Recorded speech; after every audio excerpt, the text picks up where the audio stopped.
पावसाळी अधिवेशन काळात शरद पवार पक्षाचे आमदार जयंत पाटील भाजपच्या वाटेवर असल्याच्या जोरदार चर्चा सुरू होत्या।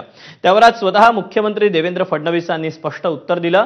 तुमच्या मनातील पक्षप्रवेश अद्याप आमच्या मनात नाही असं म्हणत फडणवीसांनी जयंत पाटलांच्या पक्षप्रवेशाच्या चर्चांवर पडदा टाकला। सांगलीतील राष्ट्रवादी शरद पवारांच्या पक्षातील ज्येष्ठ नेते अण्णासाहेब डांगे यांनी भाजपात पुन्हा प्रवेश केला। त्यावेळी जयंत पाटलांच्या प्रवेशाबाबत मुख्यमंत्र्यांना विचारण्यात आलं होतं।